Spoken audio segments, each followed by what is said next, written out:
ನಮಸ್ತೆ. ನೋಡ್ರಿ, ನಮ್ಮ ಸನಾತನ ಧರ್ಮದಲ್ಲಿ ಏನ್ ಮಾಡಿದ್ರು ಅದಕ್ಕೊಂದು ಅರ್ಥ ಇರುತ್ತೆ. ಯಂ ಯಂ ಚಿಂತೆತೆ ಕಾಮಂ ತಂ ತಂ ಪ್ರಾಪ್ನೋತಿ ನಿಶ್ಚಿತಂ.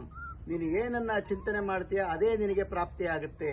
ನೀನು ಏನನ್ನ ಅನ್ಕೋತೀಯ ಅದೇ ನಿನಗೆ ಸಿಗುತ್ತೆ.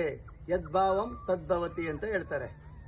ಓಕೆ, ಸೊ ಹಾಗಾಗಿ ನಾವು ಯಾವಾಗಲೂ ಒಳ್ಳೇದನ್ನೇ ಚಿಂತೆ ಮಾಡಬೇಕು. ಬಿ ಪಾಸಿಟಿವ್, ನೀವು ಡೂ ಪಾಸಿಟಿವ್. ಎಲ್ಲದನ್ನು ನೀವು ಒಳ್ಳೇದನ್ನೇ ಚಿಂತೆ ಮಾಡಿ, ಒಳ್ಳೇದ್ರ ಬಗ್ಗೆನೇ ನೋಡಿ. ಫಲಾಫಲಗಳನ್ನ ದೇವರು ಪ್ರಕೃತಿ ನಿಮಗೆ ಕೊಟ್ಟೇ ಕೊಡುತ್ತೆ. ಅದಕ್ಕೆ ನಮ್ಮ ಹಿರಿಯವರು ಹೇಳೋದು, ಮನೆಯಲ್ಲಿ ಯಾವಾಗಲೂ ಕೆಟ್ಟ ಪದಗಳನ್ನ ಬಳಸಬೇಡಿ. ಹಾಳಾಗೋಗು, ನನ್ನ ಕಣ್ಮುಂದೆ ಇರಬೇಡ, ದೂರ ಹೋಗು, ಭೂಮಿಗೆ ಭಾರ ಆಗಿರಬೇಡ, ನಿನ್ನಂತ ಯಾಕೆ ಹುಟ್ಟಿದೆ, ಈ ಮಾತುಗಳನ್ನ ಬಳಸಬೇಡ್ರಿ. ಅದಕ್ಕಾಗಿ ನೋಡಿ, ನಾವು ಏನು ನಮ್ಮಲ್ಲಿ ಹೇಳಿದಾರೆ ಅಂದ್ರೆ, ಬೆಳಿಗ್ಗೆ ಮತ್ತೆ ಸಂಜೆ ಸೂರ್ಯಾಸ್ತಮದಲ್ಲಿ ದೀಪ ಹಚ್ಚೋ ಸಮಯದಲ್ಲಿ ಈ ಪದಗಳನ್ನ ಬಳಸಬೇಡ ಅಂತ ಹೇಳ್ತಾರೆ. ಅದು ಸೈಕಾಲಜಿಕಲಿ ಕೂಡ ನಿಜವಾಗ್ಲೂ ಸತ್ಯನೇ. ನೀವೇನಂತೀರ ಅದೇ ಆಗುತ್ತೆ. ಹಾಗಾಗಿ ಅಶ್ವಿನಿ ದೇವತೆಗಳು ಯಾವಾಗಲೂ ಅಸ್ತು ಅಂತ ಇರ್ತಾರೆ.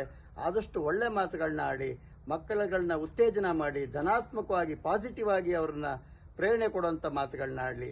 ಒಳ್ಳೇದಾಗ್ತೀಯ, ನೀನು ಒಬ್ಬ ದೊಡ್ಡ ವ್ಯಕ್ತಿ ಆಗ್ತೀಯ, ನಿನ್ ಕೆಲ ಆಗುತ್ತೆ, ಮಾಡು, ಸಾಧಿಸ್ತೀಯ, ಈ ತರ ಉತ್ತೇಜಕವಾಗಿ ಅವ್ರನ್ನ ಒಳ್ಳೆ ಇದರಲ್ಲಿ ಪಾಸಿಟಿವ್ ಆಗಿ ಹುರಿದುಂಬಿಸಿ. ಒಳ್ಳೇದಾಗ್ಲಿ.